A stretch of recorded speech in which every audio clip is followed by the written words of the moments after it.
Hoje eu, Alana, e meus colegas do segundo A, Arthur, Eduarda Pacheco, João Guilherme e Letícia, iremos falar sobre a Revolução Industrial.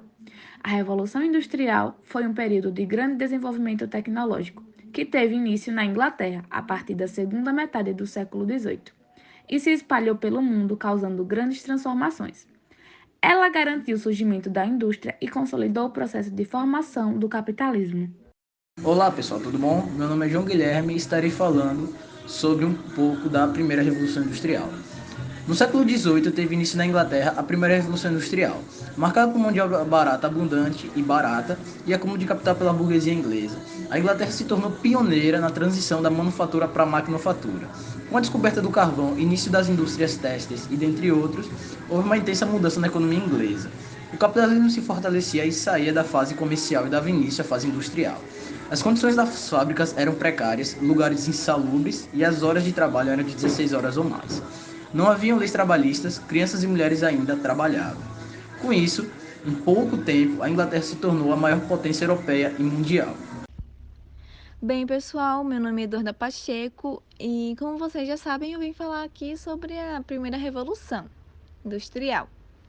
Com a primeira revolução industrial, criou-se suporte para a segunda. Essa revolução sai da Europa e chega na América, nos Estados Unidos, o país pioneiro.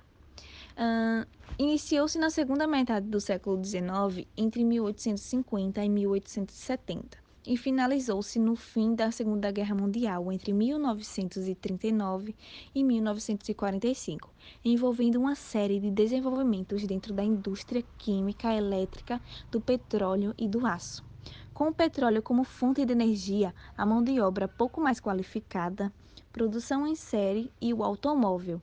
A segunda revolução é revista como apenas uma fase da revolução industrial, já que a vírgula de um ponto de vista sociotecnológico não houve uma clara ruptura entre as duas. Oi, gente, Arthur aqui. Eu vou falar um pouquinho sobre a terceira Revolução Industrial.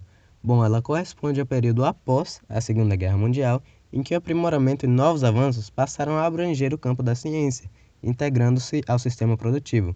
Foi basicamente a revolução da robotização, por assim dizer. Vale lembrar também que essa revolução foi também conhecida como Revolução Técnico-Científica Informacional. Bom, em meados do século XX, a partir da década de 1950, teve ocorrido sendo o país pioneiro o Japão. E, em resumo, as principais características da terceira revolução são o desenvolvimento da indústria avançada, influência do processo da globalização, programação das empresas multinacionais, avanço do modelo capitalista e surgimento de novas fontes de energia. Da Revolução Industrial, que é uma expressão que engloba algumas tecnologias para automação e troca de dados, e utiliza conceito e sistema cyberfísico, internet das coisas. O foco dela é a melhoria da influência e produtividade dos processos. Essa indústria facilita a visão e execução de fábricas inteligentes. Com as suas estruturas modulares e o sistema cyberfísico, monitoram o processo, criam uma cópia virtual do mundo e tomam decisões descentralizadas. Com a internet das coisas, comunicam e cooperam entre si e com os humanos em tempo real.